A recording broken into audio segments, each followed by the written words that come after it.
Life is a festival in Krishna consciousness. A festival is an occasion of joy. And we have no shortage of joy because so many festivals. And today is a very important day, the appearance of Lord Balaram.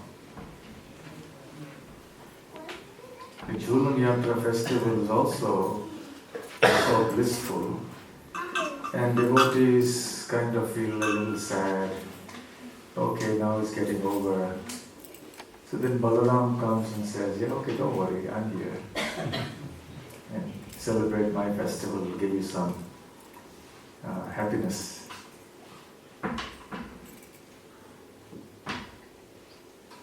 Jaya Radha Madhava Kunja Bihari Gopi Jana Vallabha Girivaradhari. Jaya Radha Madhava Kunja Bihari Gopi Jana Vallabha Girivaradhari. Jaya Radha Madhava Kunja Bihari Gopi Jana Vallabha Girivaradhari. Jaya Radha Madhava Kunja Bihari Gopi Jana Vallabha Girivaradhari.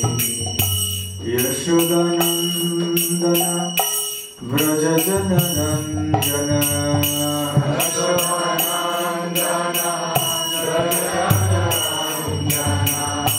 Yashodanandana Vraja Jana Ranjana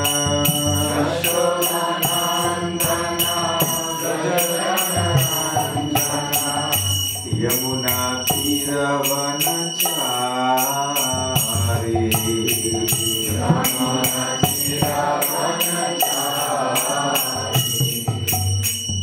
Jai Radha Madhava Kunja Bihari Gopi Jana Vallabha Girivaradhari.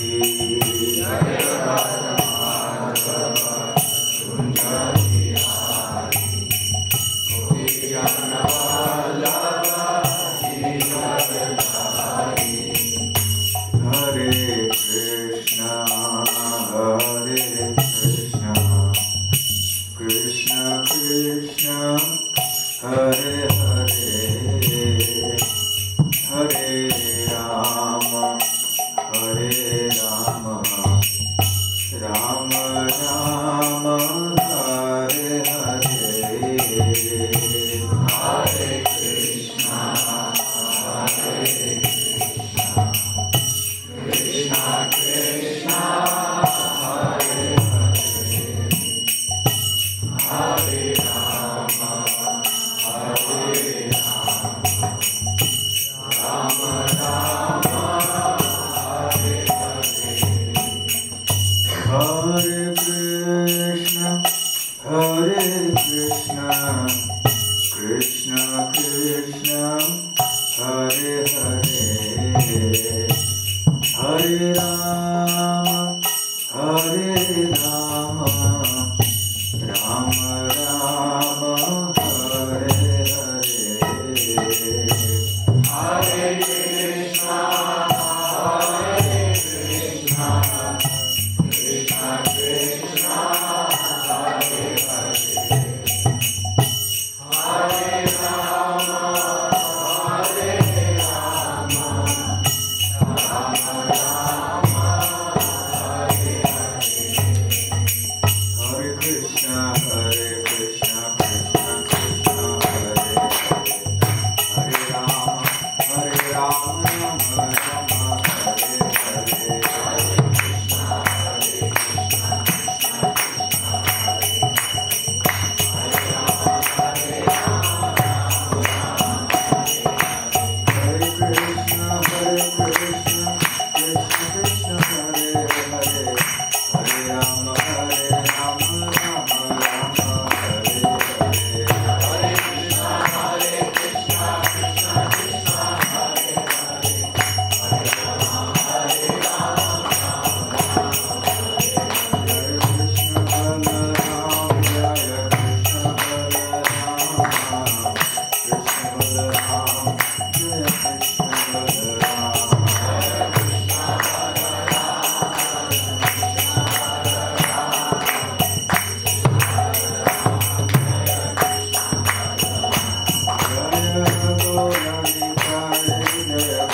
Paramhansa Parivrajakacharya Ashtodhara Satahisthivanjaya Sahay Charanaravinda Bhaktivedanta Swami Srila Prabhupada Ki Jai Ananta Koti Vaishnava Vrinda Ki Jai Shri Shri Krishna Balarama Ki Jai Shri Shri Gaur Nitai Ki Jai Shri Balaram Jayanti Mahotsava Ki Jai Nitai Gaur Premanande. All glories to the assembled devotees. All glories to the assembled devotees. All glories to the assembled devotees. All glories, all glories, all glories to Sri Guru and Gauranga.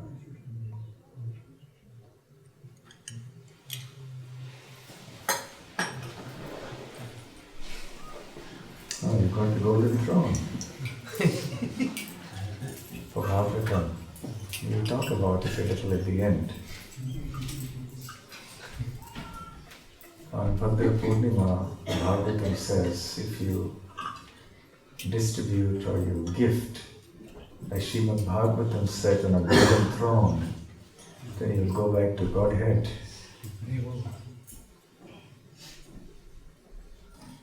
Hare Krishna.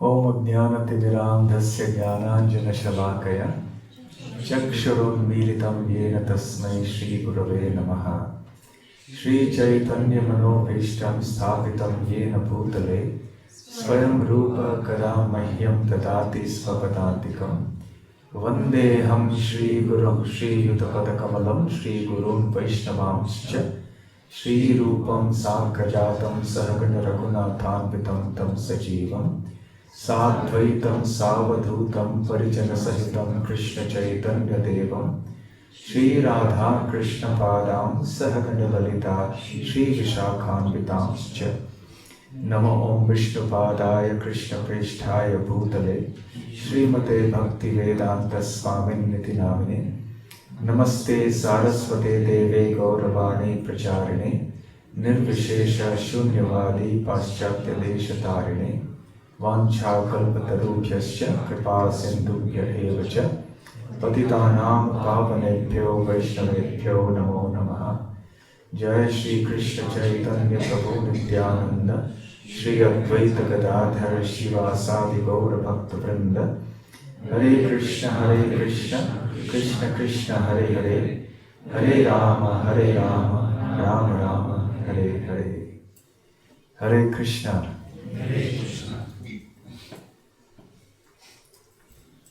Today is a very good day to get blessings because Lord Balaram gives not just ordinary strength, not only is he just strong physically, that's why he got the name Bala, by the way, or Balabhadra. Krishna himself says that Balaram has the name Bala or Balabhadra because of extensive physical strength.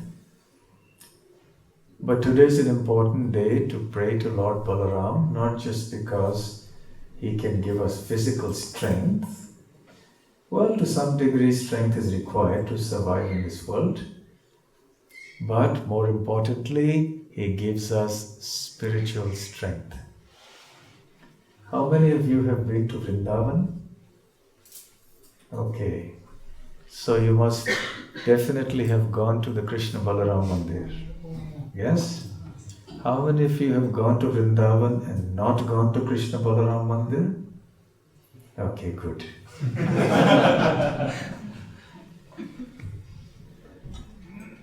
So this is one of the first few temples.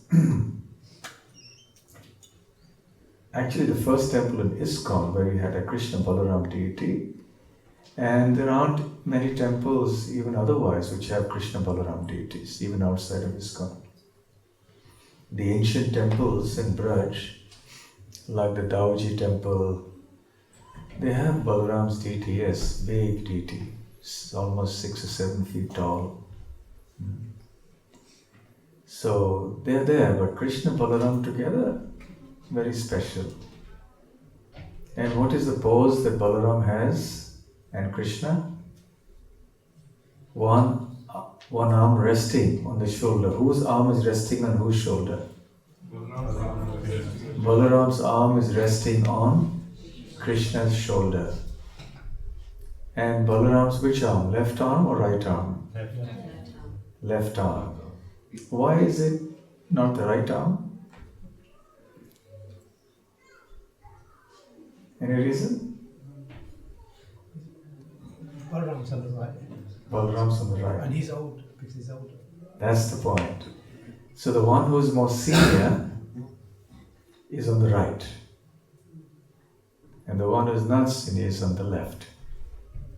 Yes? Of course, when you look at them from your point, it's the other way around. But as they stand, yes? So you always circumambulate respectable personalities with them to your right. And that's why you circumambulate clockwise. Tulsi, for example. Or you go around the temple. Or you do a parikrama of Govardhan or Vrindavan. You'll always do it in a certain direction.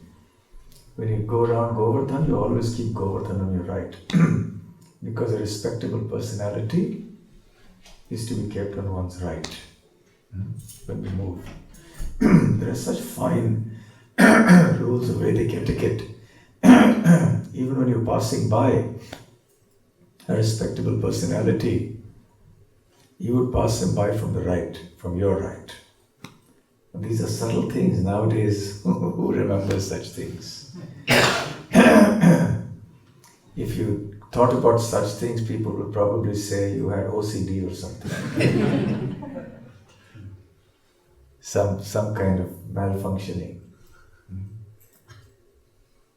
So when it comes to Radha and Krishna, what do you see? The energetic is on the right and the energy on the left. No, from their point of view? So the energy on the left and the energetic Yes. on the right. So as the energetic, that is Krishna, stands, from Krishna's point of view, where is Radharani? On his left or on his right? On the left. On his left. When you take darshan, then it's the other way around. It is Radharani is on your right side. But from Krishna's point of view, Radharani is on his left. But when Krishna is with Balaram, he is on the left, Balaram is on the right. Why so? Because Balaram is the older brother. And Balaram really wanted to be the older brother. He had enough in Ramayana. He came as Lakshman, and then he had to follow every order of Lord Ram. Sometimes Lord Ram would give him very unpleasant instructions. He didn't want to follow them. I'm going after the deer, you stand here and look after Sita. No, Ram, this is an illusion, you don't go. It's probably some demon who's up to some trick.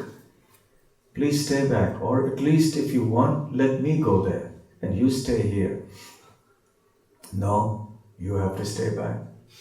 Lakshman is upset. What to do? Older brother has to obey. Yeah. Or he says, Lakshman, take Sita into the forest. What? How can I take Sita into the forest? But he has to do. So he had to do so many unpleasant things.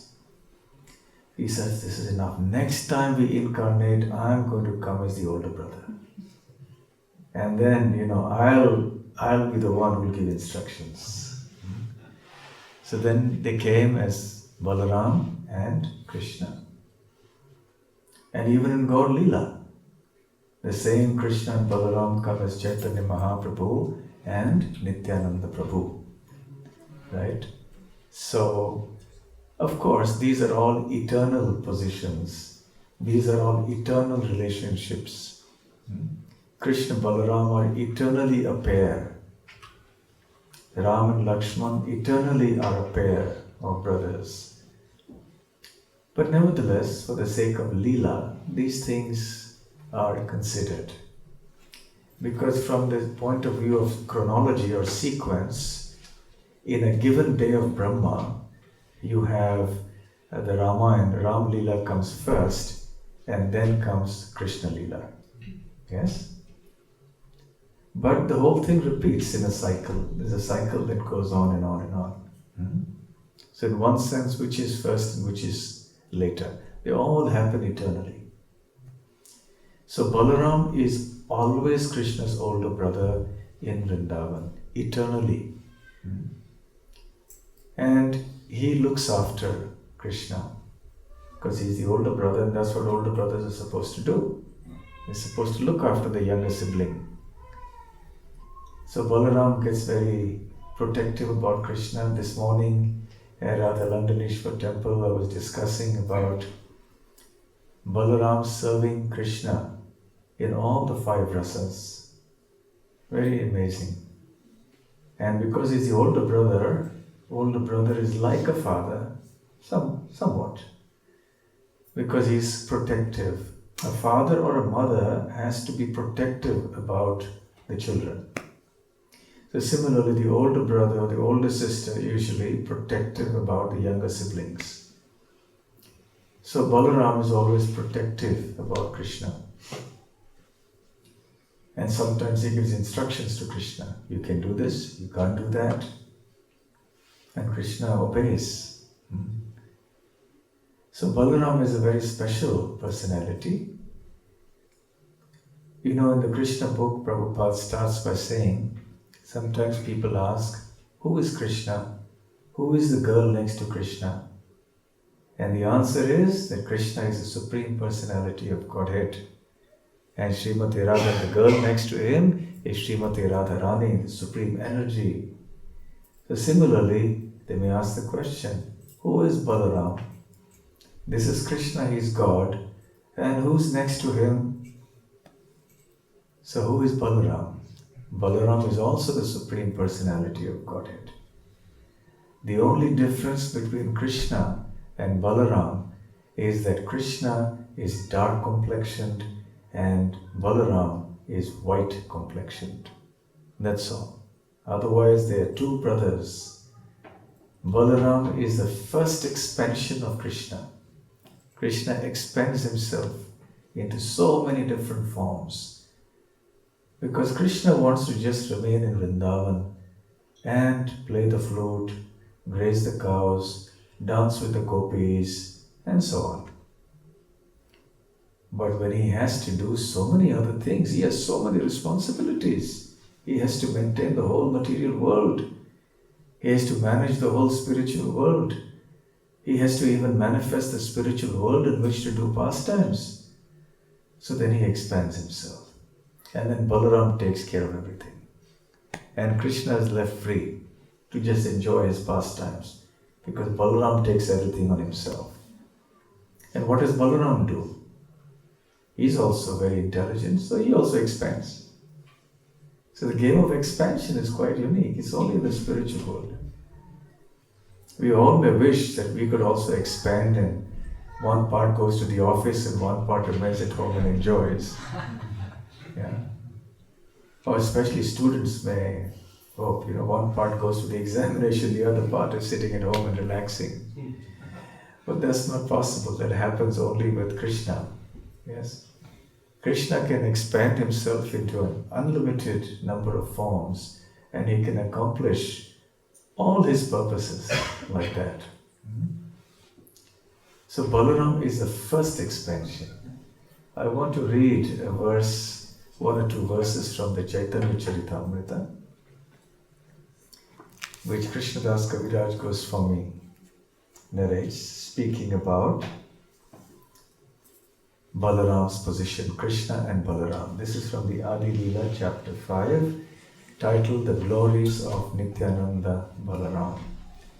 So please repeat after me. This is text 4 in chapter 5. Sarva Avatari Krishna Swayam Bhagavan. Sarva Avatari Krishna Swayam Bhagavan. Tahara Dvitiya Deha Shri Balaram. Sarva Avatari Krishna Swayam Bhagavan. Sarva Avatari Krishna Swayam Bhagavan. Tahara Dvitiya Deha Shri Balaram. Sarva Avatari Krishna Swayam Bhagavan. Sarva Avatari Krishna Swayam Bhagavan. Tahara Tahara Dvitiya Deha Shri Balaram.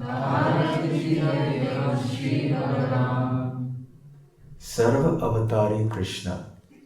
You all heard the word avatar. Avatar and avatari.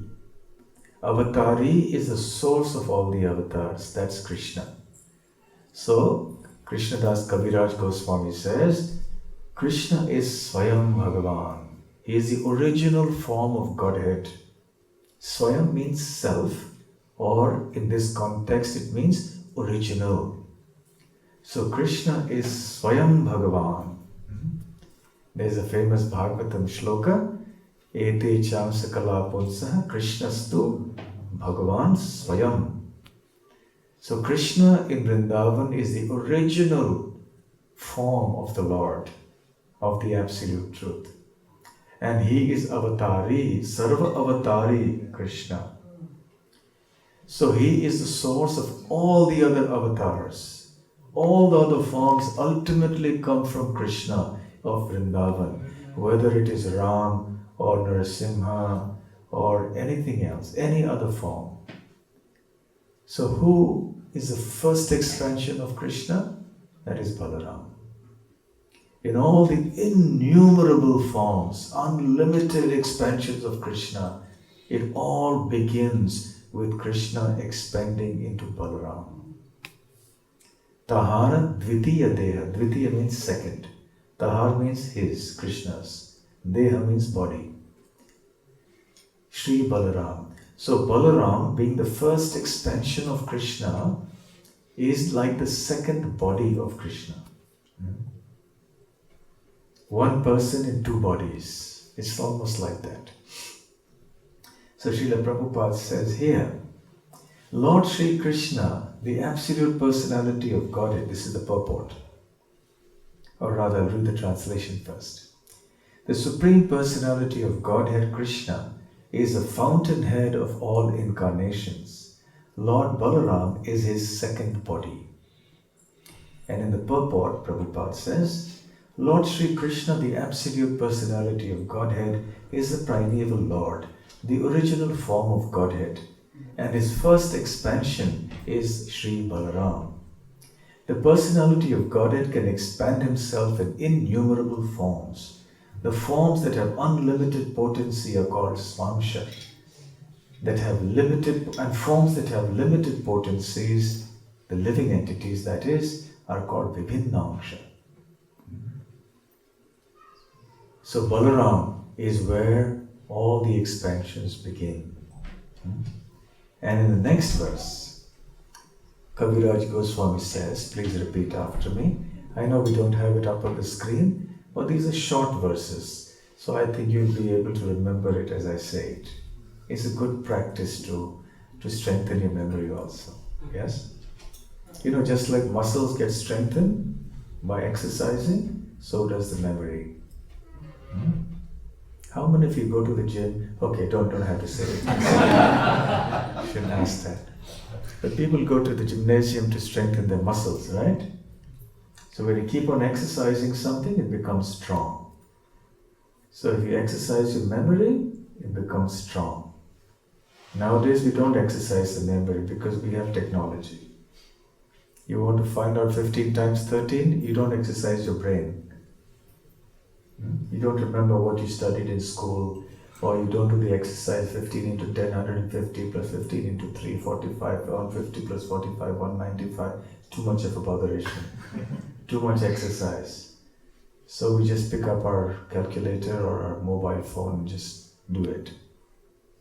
So it's good to exercise it, the memory, then it becomes stronger. One of the common complaints of devotees is, I read but I don't remember. So practice remembering. Everything happens by practice. So this is easy practice. Please repeat after me the next verse. I'll do it half and half. So you'll split up the first line also into half, so it's easier. An offer you can't refuse. Ekai Swarupa Dohe भिन्न मात्र काय Adyakaya Vyuha Krishna Lila Rasahai. Now I'll chant the full one, first line. Okay?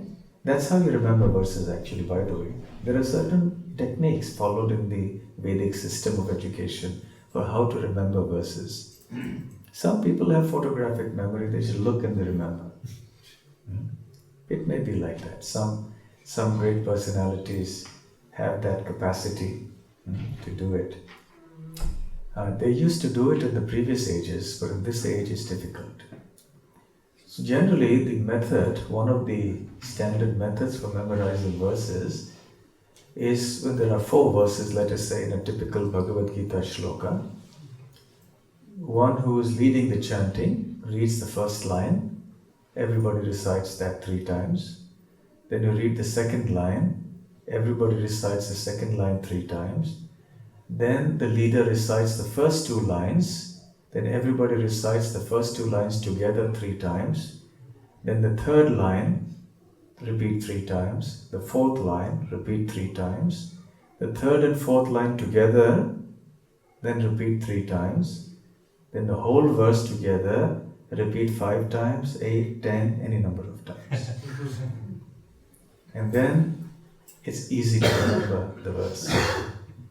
And also when you remember the meanings, you look at the word for word meanings and get a bit of an understanding of what the words mean, it's also easier to memorize. Okay. Ekai swarupa dohe bhinna matrakai. My God, that's good. Very nice. Ekai swarupa dohe bhinna matrakai. Adyakaya vyuha Krishna lila rasahai. Adyakaya vyuha Krishna lila rasahai. Srila Prabhupada's translation. These two are one and the same identity. They differ only in form.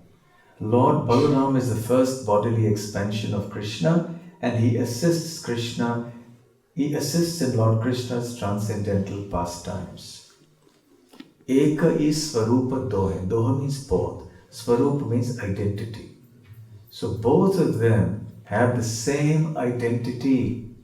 The two are one and the same identity. So there's no difference between Krishna and Balaram. Bhinna matra kai. The only difference is the form. They have expanded into 2 different bodies, 2 different forms, that's all. Otherwise, they are one and the same person. Adya Kaya Vyuha, Krishna Leela Rasahai. Kaya means the body, Vyuha means the expansion. Adya means the original or the first. So Balaram is the first expansion coming from the body of Krishna. Krishna Leela Rasahai. So he assists in Krishna's pastimes. This morning at Soho, I was mentioning how Krishna is the Supreme Personality of Godhead, and everyone and everything else exists only for his service. That's it. All the other forms of Godhead, all the other expansions who are not in the category of Godhead, the material energy, the spiritual energy, all the energies of the Lord, everyone, everything exists only for the sake of service of the Supreme Lord, Krishna. Because ultimately everything emanates from Him. Nothing is independent of Him, nothing is outside of Him, nothing is separate from Him. So everything exists for His pleasure alone. Why does anything exist at all? This is a question, a deep philosophical question. The Buddhists say nothing exists. You know that? That's why they call Shunyavad. Vad means a philosophy or an argument.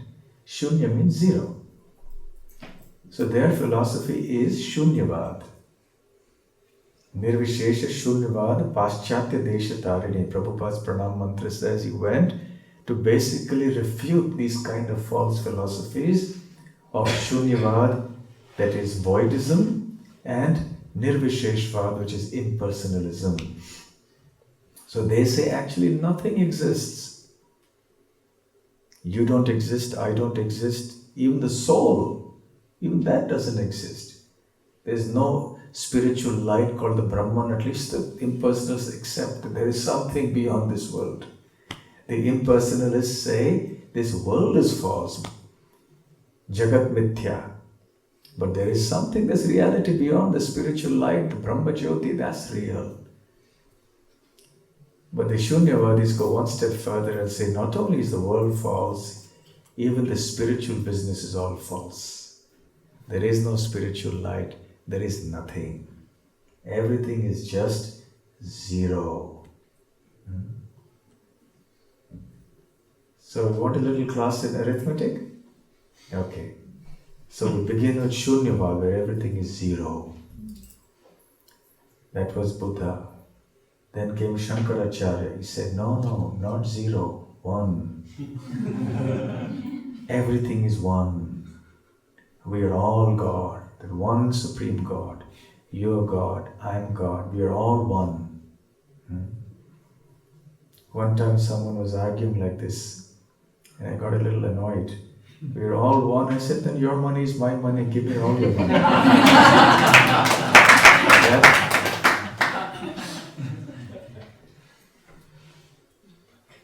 Put your money where your mouth is. Yes? Isn't it? So then Shankaracharya came along. Everything is one. But then the Vaishnavas came along. Ramanuja, Vishnu Swami, Madhvacharya, eventually Chaitanya Mahaprabhu. No, not one. Two. There's the soul. There's Krishna. There's Krishna, the energetic, and then there's energy, Radharani or Lakshmi. According to the different sampradayas, there's different conceptions, Narayan and Lakshmi, or Lakshmi Narayan, Sita, Ram, Radha, Krishna. And here we introduce another two, Krishna and Balaram. The same one, but in two. Similarly, Radha and Krishna, one, but in two. The energy and energetic are one, but in two forms. So Radha Krishna is one absolute truth, but manifesting is energy and energetic. Similarly, Krishna Balaram, one absolute truth, but both are energetic. Balaram is not energy like Radharani is. So they are one identity.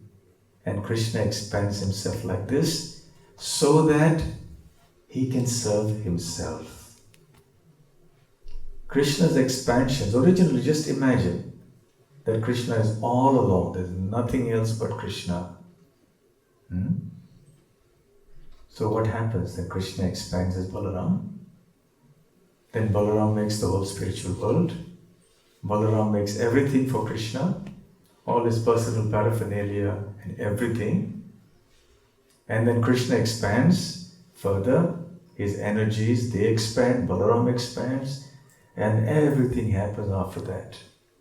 Of course, when I say that, imagine a time when Krishna was alone, there was never a time like that, because all these expansions, including the spirit souls, have existed eternally and will exist always eternally. Because the concept of time as we understand in this material world does not apply to the spiritual realm in the same way. So then Balaram has expanded from Krishna. He is Krishna, but he is expanded to serve Krishna. So there's the idea, you were there in the morning, yes, in Soho. So what are the two ideas of servant and served? Do you remember? Sevaka Bhagavan and Sevya Bhagavan. Yes. Sevak means a servant. So Balaram is Bhagavan, he is God, but he is a Sevak Bhagavan, he is a servant God. And Krishna is Sevya Bhagavan. Sevya means one who is served. Akala Ishwara Krishna or Shavabhritya. In the Chaitanya Charitamrita it is mentioned. It is Krishna alone who is the controller. Everyone else is a servant. Krishna alone is the master.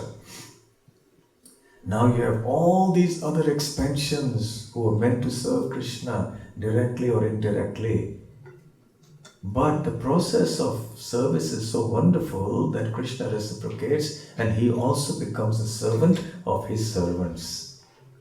So Krishna will also serve Balaram. As I was sitting in the car, we were coming, it was a long journey, so I had time, so I read one chapter of the Krishna book, the killing of Dhenukasura, because it's Balaram's birthday. So I read the pastime of Krishna killing Dhenukasura in the 15th chapter.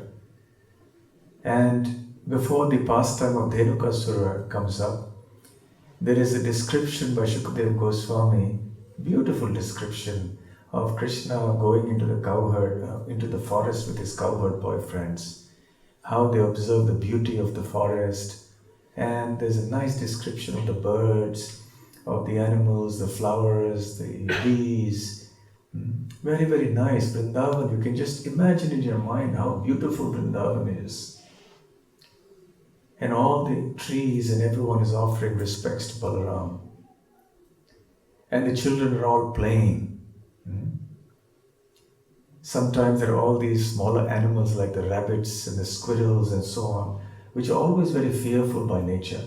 Have you observed these smaller animals? They're always afraid. They're always looking here and there like the birds also. You see the birds? They're never steady and still. Always looking here and thither. Who's there? Who's there? Who's there? Any slightest sign of danger and they run away or fly away. So when these smaller animals, squirrels, rabbits, etc., they would hear the sounds of larger animals, then in fear they would run away. And Krishna, Balaram and the cowherd boys would also imitate them. And they would also pretend to run away in fear. They would imitate the running of a squirrel or the running of a rabbit. And they would go on their fours and they would play like that and enjoy themselves. So all day long they would just frolic and have fun. This is the business of God, you see. God means just to have fun, enjoy. Not like we try to have fun in the material world. That's dealing with the material energy that only causes misery. So Krishna, God has no business trying to do all this material world, tackling everybody's karma, keeping track of all the karma of everybody, dispensing justice, and creating the world, the universe, and then managing the whole thing. So Krishna does it in a very simple way. How? Expands himself. And let his expansions deal with all of that, and Krishna simply enjoys himself in Vrindavan. So Balaram is his chief assistant in this enjoyment. So Balaram is there with him all the time. And Balaram will also, like Krishna, frolic and they will imitate peacocks, sometimes they would stand in front of a peacock and imitate a peacock. Or they would go and tease a bird, or they would tease a squirrel. The animals have a peculiar way of moving their heads or their hands, and they would stand there and imitate them and then laugh, have a good laugh about it. So God enjoying himself like this, that's the beauty of Vrindavan. That the Lordships Krishna and Balaram act just like ordinary children, but at all times they remain the supreme controllers of everything. And so they were imitating, and sometimes they would wrestle, or they would run, they would have races, and someone would come first, and they would get tired. And then Krishna would, and as Balaram would lie down after being tired, and then Krishna would go and massage his feet. Or he would go and fan him. Sometimes Krishna would be tired, and he would lie down, and the other cowherd boys would come and massage Krishna's feet, and they would fan him and sing songs to relieve Krishna or Balaram of the fatigue. Sometimes Krishna and Balaram would do the same to the other cowherd boys. So just imagine in your mind this beautiful setting in Vrindavan. So Balaram, he serves Krishna by sometimes taking service from him. So Krishna likes it. He likes to be engaged in such service to his dear brother. Oh Balaram, oh my dear older brother, you're tired, please lie down. Let me massage your feet. Oh, you are exhausted, you're tired, you're very hot because of the afternoon sun. Let me fan you. So he begins. So this is the way Krishna and Balaram lived in Vrindavan, especially in their boyhood days. Before they began too much of interaction with the gopis, and even after that, in the forest it was mostly just the cowherd boys and the calves. Sometimes the boys would approach Krishna and Balaram like they did in this chapter, 15th chapter. This is when they have just finished their 5th year, they entered into their 6th year. They're now boys, not children, not babies now. They're not infants. You see, there's a stage in the age of 5 when you're considered a child. Then from the age of 6 onwards, then a male child is considered a boy. And a female child will be a girl, not a child anymore. It's a girl or a boy. Then from 6 to 10. And then from 11 comes adolescence. Then the complications start. A troublesome period. Till 10 is all fine, there's innocence and there's everything like that. Purity, innocence. 11, they start understanding the world and everything goes alright. Everything gets spoiled. Then they start cheating, they start lying, they start doing things, hiding things. Yes, everything starts at that age. So that's when Krishna Balaram's Leela with the gopis also begins. Everyone's hiding. The gopis are hiding things from their parents. Krishna's also not revealing things to his parents. All these things go on. So one time in their boyhood pastimes, the boys approached Krishna and Balaram and they said, you are the protector of the whole world. And we want to go to a particular forest. We are also very hungry right now. You've killed so many demons in the past. Now we have one demon, the demon of hunger.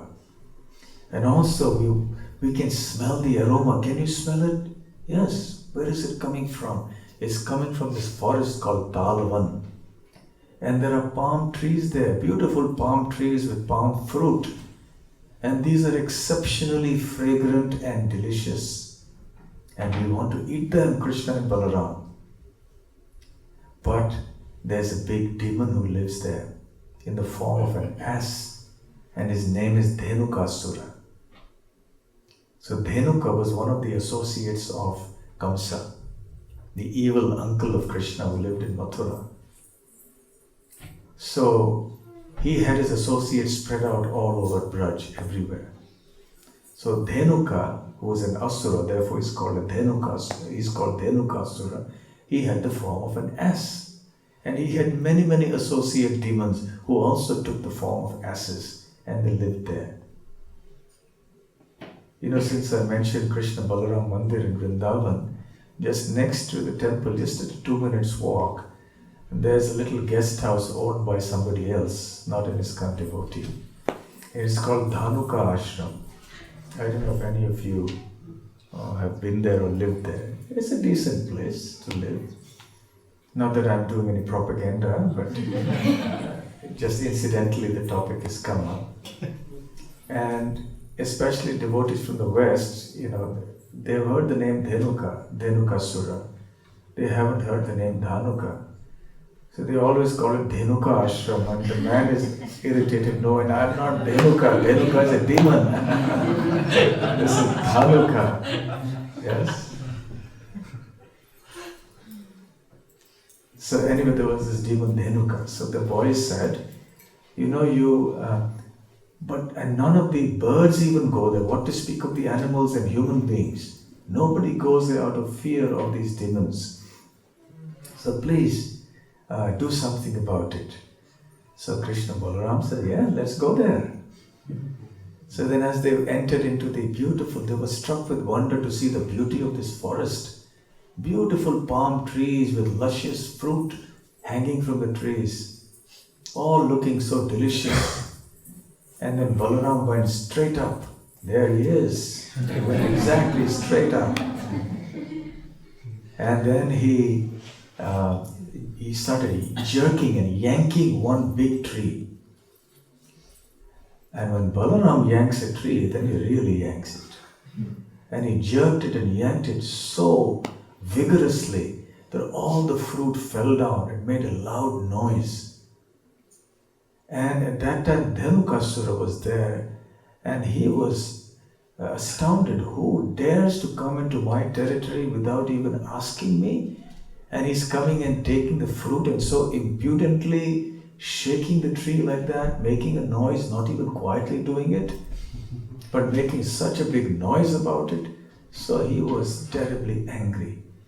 And he rushed towards to find out who the culprits were. And then he saw Balaram there. Balaram was the one who was shaking the tree. And so he rushed towards Balaram. And you know how asses kick? I hope you don't, but just theoretically, hooved animals, four-legged animals, often kick. And they kick with their hind legs mostly. Asses, etc. So you have to be careful. Camels, and they have powerful kicks. Don't underestimate the power of an ass. You may criticize an ass, but when he kicks, it can be difficult. So horses and asses, even bulls and cows, if they're upset, they just raise their hind legs and they kick very hard. So then what they do is usually they will come around and face the rear side to you and then kick you. That's how they usually do. So he did that with Balaram. So Balaram stood there. What can be kicking of an ordinary demon? Although he was not an ordinary demon, he was very powerful. But still for Balaram it's all very ordinary. So Dhenukasura kicked him with all his might, but it didn't make a difference to Balaram. He kicked him again. And he attacked him again. Then the more Balaram was unaffected by it, the more Dhenukasura became angry. And then finally when he charged him again, Balaram very casually, with one hand, he just caught hold of his two hind legs, which he had raised and propelled forward to kick him. He caught those two hind legs and he started whirling him around. And he whirled him and whirled him and whirled him and whirled him. So fast he was whirling him around. The speed at which he was whirling him around made him dizzy, the demon. And so dizzy that he lost consciousness. And as Balaram whirled him even more, he lost not just his external consciousness, but his soul left his body and he died. And then he threw him up into the air. And his body went and landed on one of the big, tall palm trees. And because Dhenukasura's body was so heavy, the tree, even though it was very big and strong, it just collapsed and fell on the next palm tree. And that also could not bear the weight, so that also fell down. In this way, many trees were felled. And hearing the whole commotion and seeing all the other donkey associates, the ass associates of Dhenukasura came running towards Krishna and Balaram. And both of them easily tackled them. And they all caught them by their hind legs, swung them around like that and threw them up into the air. They all landed on top of different palm trees. And Shukadeva Goswami describes that this was a panoramic scene. And these asses were all differently colored. So it looked like, clouds of different colors had settled on top of the trees all over. It's like an artist, you can imagine an artistic scene there. A painter painting a scene with clouds of different colors on top of each tree. So it looked like that. And finally they were all done, all dead. And then all the boys were happy and they started eating the fruit. It was delicious. And soon after that, all the animals, especially the smaller animals, they started coming in to the forest. And in this way, Krishna and Balaram enjoyed their pastimes in the forest with the cowherd boys. So Krishna killed most of the asuras, but there were some asuras like Dhanukasura that Balaram personally killed. He also killed Pralambasura and so on. So in Vrindavan, Balaram is always with Krishna performing many pastimes. Outside of Vrindavan as well, Balaram tried to be as often as possible with Krishna, but not often because once you grow up, you go your own ways, you have your family, your brother has his family, you can't meet as much as before, but you still meet. So Krishna and Balaram also grew up and then they went to Mathura and then Dwarka. They married, had families, etc. But still, Balaram was always very protective and fond of Krishna. The interesting thing about Balaram's wedding, very interesting story. What were the names of Balaram's queens or his wives? Who was Balaram's chief wife? Not Renuka? Revati. And very interesting pastime behind this. I'll first go back to the previous life of Revati. That's not mentioned in the Srimad Bhagavatam, but is there in a scripture called the Garga Samhita. So, there was the Manu. You've heard of the Manus, yes? There are 14 Manus in a day of Brahma. It's from Manu that the word man comes, yes?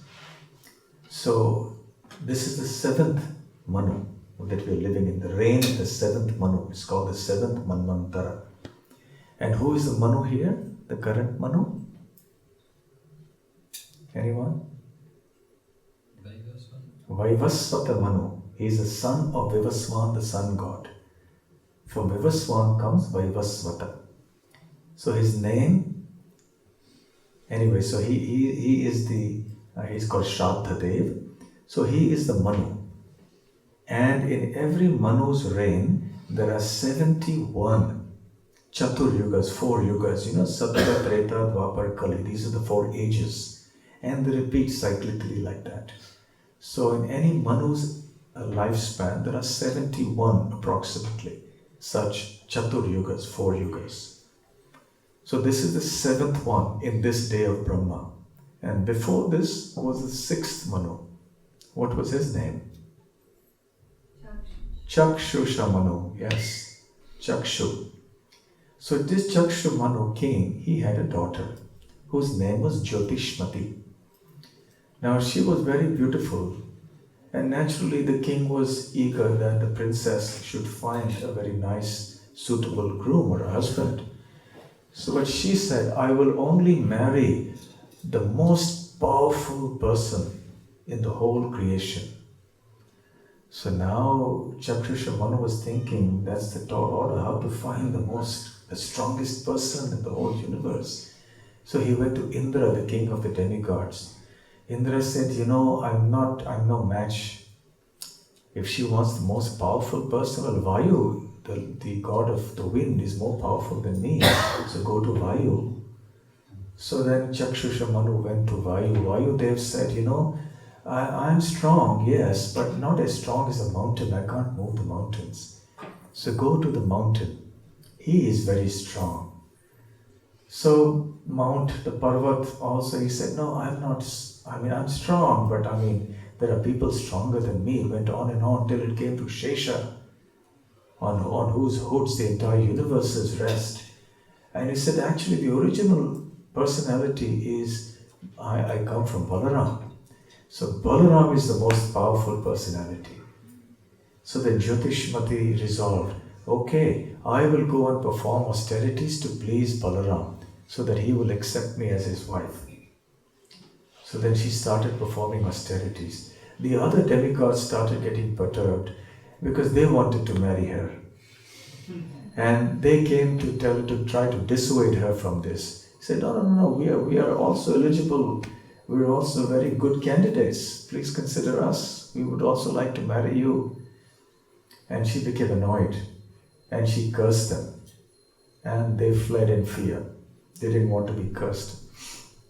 Then finally Brahma tried to intervene and he said, okay, you marry Balaram, alright, I'll give you the boon that you'll get Balaram as your husband, but remember it's going to be 27 Chatur Yugas before that can come.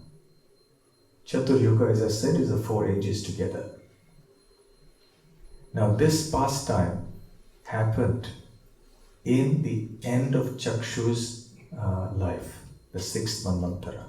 We are in the 7th Manvantara of Vaivasvata Manu, and this is the 28th Manvantara. So 27 have now elapsed, and we are in the 28th. So Brahma said, yes, you will marry, but after 27 Chatur Yugas have elapsed. So she got offended by that. Not by the fact that she would marry Balaram, she was happy about that, but the fact that she'd have to wait for 27 divine ages to pass. So she was about to curse Balaram, to curse Brahmaji, I beg your pardon. And Brahma again consoled her and says, all right, don't worry. I give you the benediction also that somehow or the other, these 27 ages will pass by in a jiffy, like a moment for you. Because you'll have to go to my planet, and then you'll be able to marry Balaram. So then she was happy. And in her next life, she was born as Revati, Princess Revati, who was the daughter of a king called Revata or Kakudmi. Now King Kakudmi or Revata, he was looking for a suitable husband for his daughter. And he was looking everywhere. He couldn't find someone suitable. So he thought, let me go to the creator of the universe, Brahma. Let me go to Brahma Loka and take a good counsel from Brahma and ask him who would be the best candidate for my daughter as a husband. So he traveled all the way to Brahma Loka from earth. And Brahma was hearing a musical performance by the Gandharvas, so he was engaged in some activity. So by the time Brahma got free enough to see him, then he went inside. Oh, King Kakudme, you have come, so what can I do for you? Then he offered his respects to Brahma and said, this is the purpose for which I have come. I have come to ask you who is the best husband for my daughter on the earth. And Brahma started laughing loudly. And he said, from the time that you have come here and waited for me, because time is relative in this universe, time on my plane of existence and time on the plane of the earth is so vastly different that just a few minutes of my time mean millions of years on earth. So everyone you know, or your armies, your commanders, your families have all gone. They've all died many hundreds of thousands of years ago. And you've been waiting here for some time thinking for you just a few minutes have elapsed. But on earth, eons have elapsed. So King Kakudmi became very sad. So what do I do now? And what do I do with my daughter? He said, don't worry. There's only one person who will be the right candidate to marry. It's the end of Dwapar Yuga there on earth. And there is Balaram. So you take your daughter down to earth and then offer her in marriage to Balaram. So Kakudni was relieved. Okay, I have a very suitable husband for my daughter. So they went down to earth. But that was not the end of the problem. There was still another problem. What was the problem? She was very down She was very tall. Why?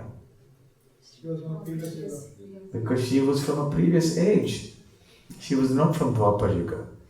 You see, the scriptures describe that from Satya Yuga to Treta to Dwapar to Kali, there is a decrease in all good qualities, including in physical qualities. Intelligence diminishes, memory diminishes, the good virtuous qualities amongst people diminish. Physical strength also comes down, the height also diminishes. So the Satya Yuga people are huge, massive. We cannot even imagine how tall they would be. And by the time it's Treta, they're also very high, but shorter than they were in Satya Yuga. Then in Dwapar, they further reduce. And in Kali Yuga, a person who's 6 feet tall is considered quite tall.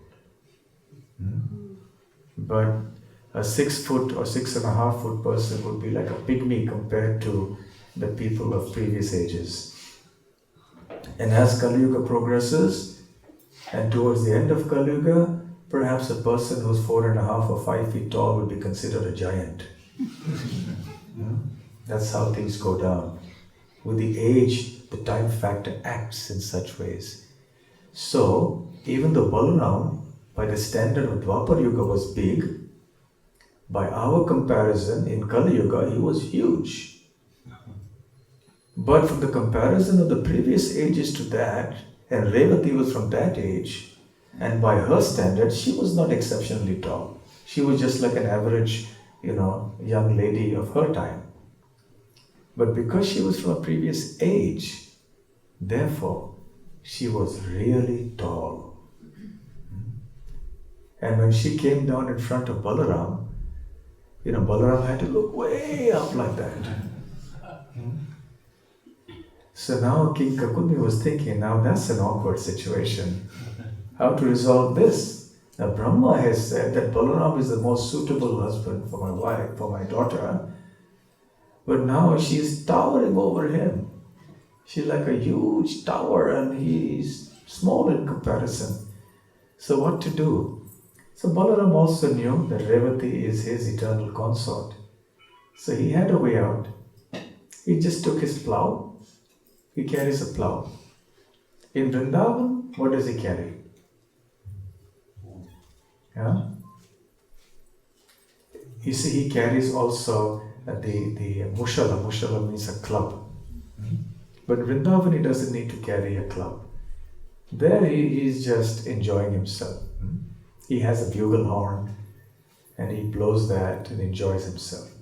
But now he's playing Dwarka Leela.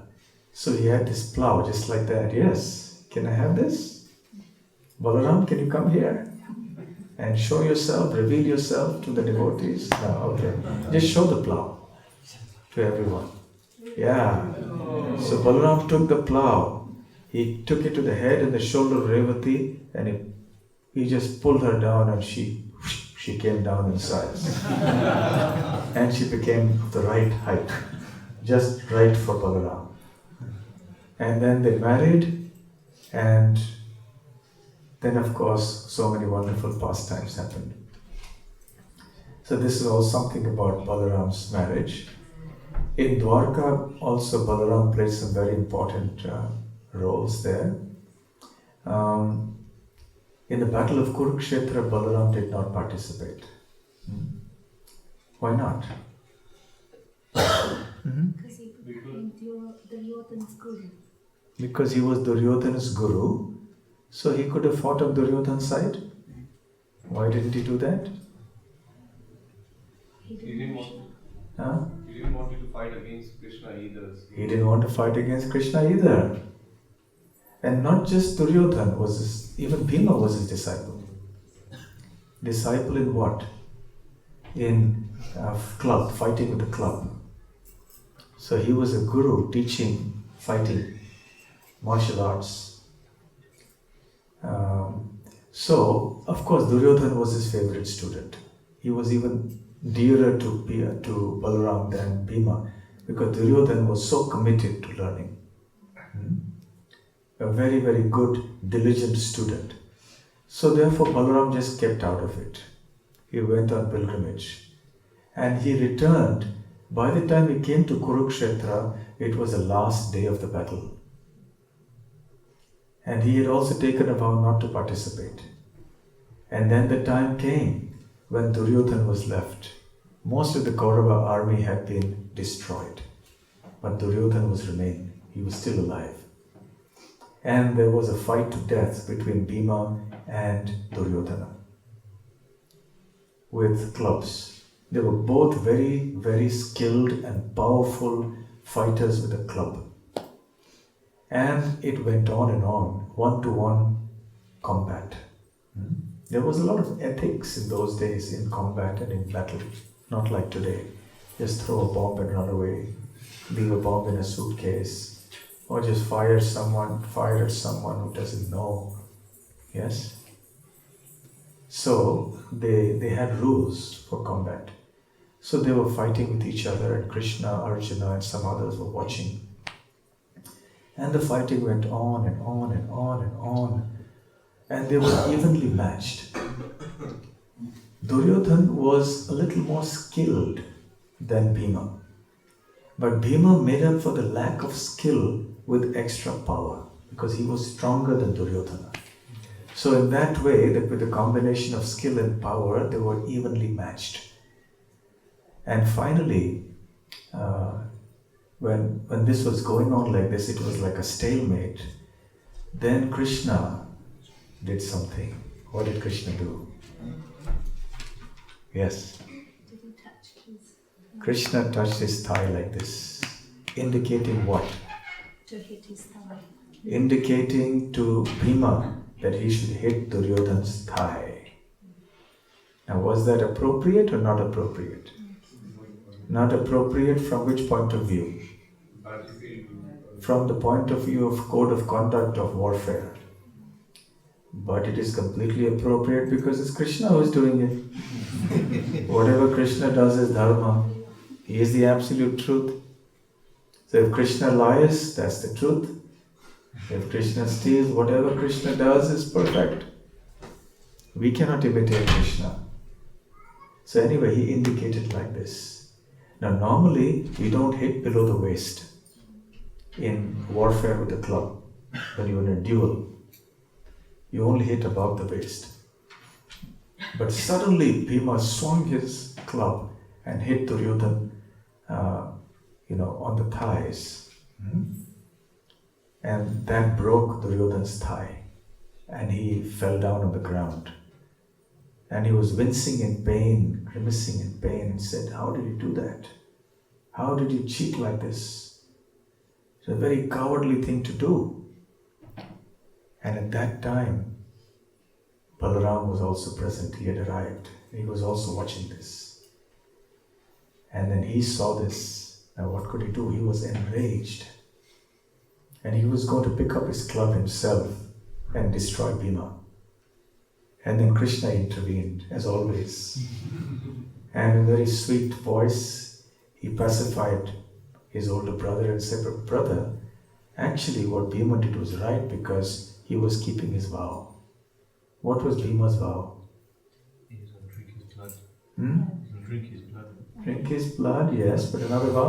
He wanted to break his thigh because he'd asked Draupadi to sit on it. That's right. You see, at the time of Draupadi's attempted disrobing in the open court of the Kauravas, Duryodhana had humiliated Draupadi. And in the open assembly, he had slapped his thigh to indicate that Draupadi should come and sit there. And Bhima was boiling with rage. And there in the assembly, he made a vow that I will break that very thigh. One day, I take a promise, I will do that. So Krishna said, Bhima is keeping his vow. And Duryodhana also cheated. He is just getting the just deserts of his own bad karma. And with great difficulty, somehow or the other, Krishna pacified Balaram. Otherwise, Balaram was furious. So Balaram would sometimes exhibit his rage. One time in Vrindavan, when he was doing his Rasa Leela.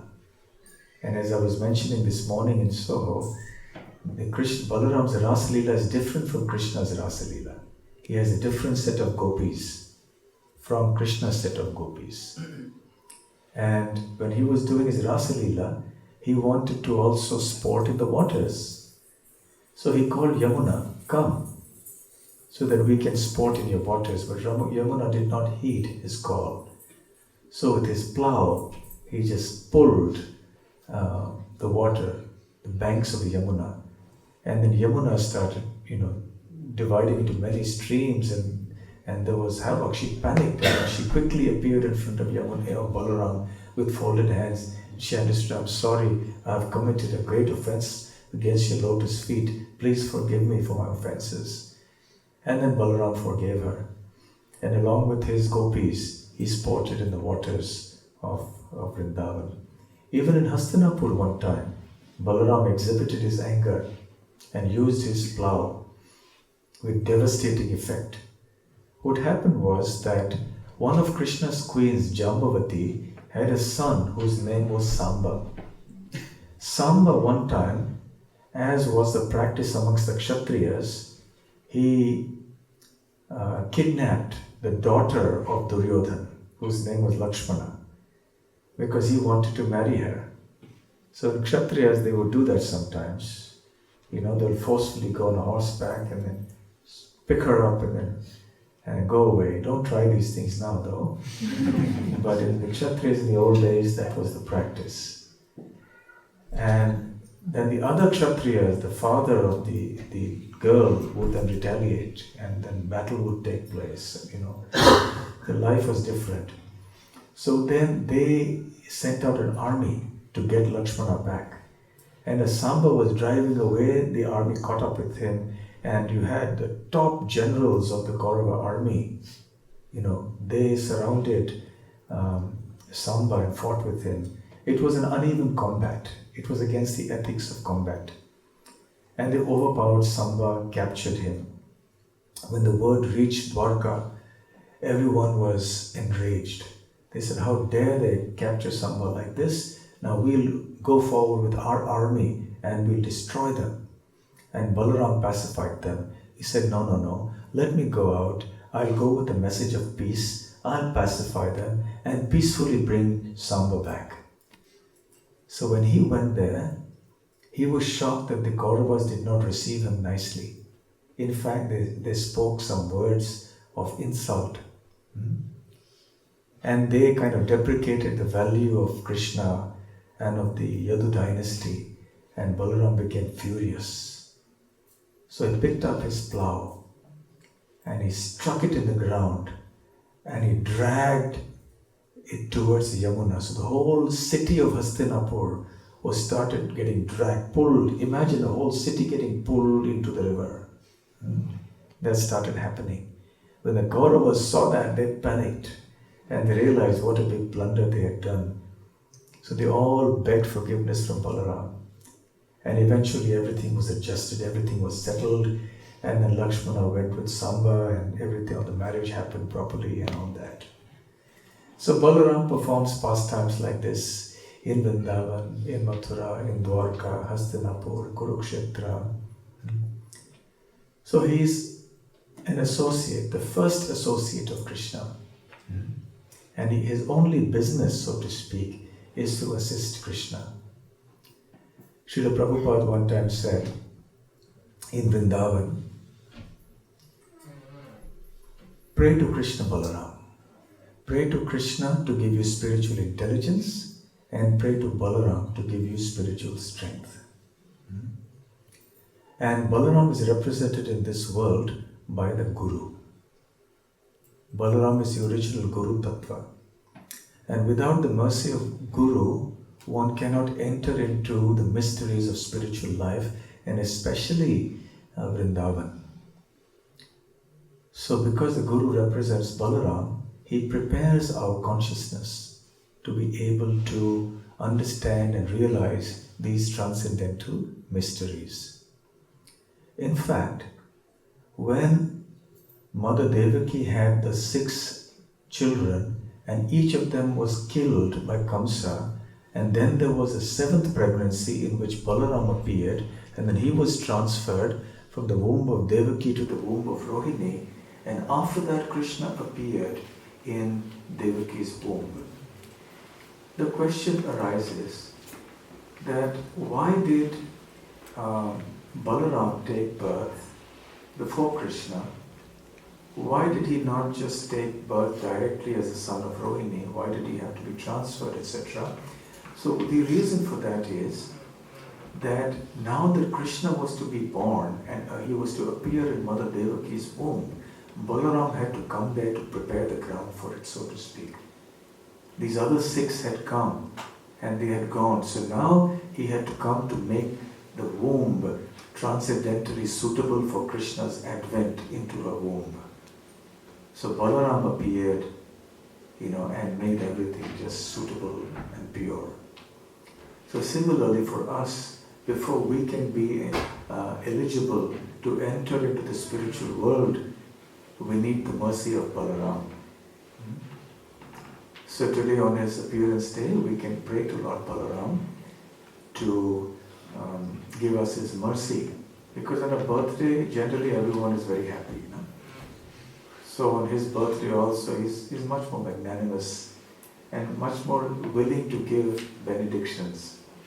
So on this day, we should pray to him that he can give us spiritual strength, and he will also give us entrance into Vrindavan in our consciousness. So we understand Radha Krishna and all the pastimes of Vrindavan and make our life perfect. Shri Balaram ki Jai. Shri Balaram Jayanti Mahotsav ki Jai. Shri Krishna Balaram ki Jai. Srila Prabhupada ki Jai. Shri Vrindavan Dham ki Jai. Go Premanande. Hari Hari. Hare Krishna. Hare. Thank you very much.